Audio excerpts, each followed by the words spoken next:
I can't talk about Ethiopia and not talk about Eritrea, a country where the president has continued to oppress its own people for the past 22 years. Don't forget that Eritrea is a one-party state, a communist government. You need permission to gather together, you need permission to travel to another village, you need permission to do everything. So if a group of people are gathered together, they may accuse them of plotting against the government and be arrested.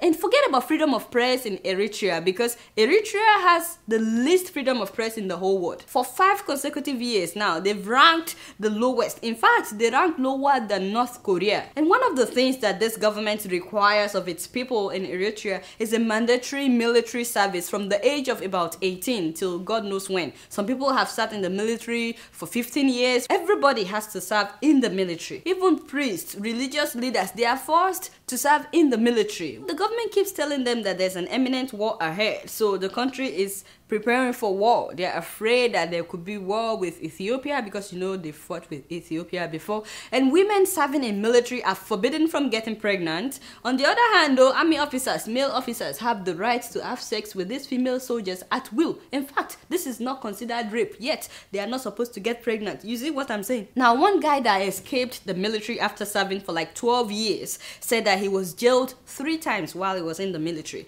And this is not the usual jail that, you know, this is an underground jail where they will give the people one pathetic meal in a day, 1 meal in a day, and they're only allowed to shower once a month. Just imagine getting a shower once a month. Plus, they can't say a word inside the prison without getting permission. You know, I told you they have to get permission for everything. They have to get permission from security guards before they can say anything in the prison. If you say something, they beat you down and tie you up, and then they pour sugar water on the person before taking them outside where cockroaches and ants will gang up on them, you know. And so it is because of this brutality in Eritrea that a lot of Eritreans are fleeing the country. I'm talking about thousands of people fleeing every month. Some people are saying between 1,000 and 3,000 people flee Eritrea every month, which is why their entire soccer team disappeared in Kenya in 2009 after they went there for a match. The same thing happened in 2011 when they went to play in Tanzania, remember? And even last year, the whole team disappeared in Uganda. Now, the sad thing, you know, is that while these people are trying to flee, many of them are kidnapped in the Sinai desert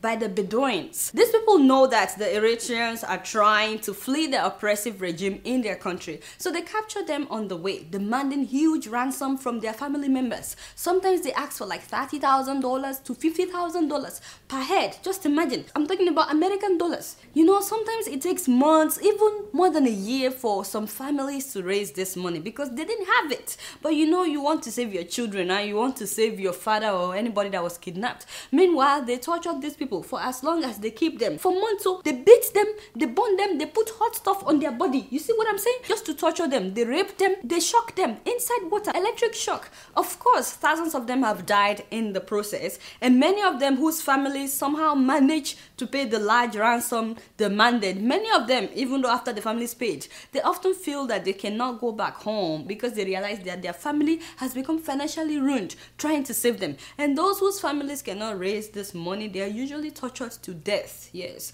Or sometimes they will sell them to organ traffickers, you know, people that will take out their organs and just sell their body parts anyhow. Or sometimes they sell them into prostitution or human labor trafficking. Tigisti Tekla tells us her story. Raped by smugglers, she became pregnant and had an abortion when she was in Israel.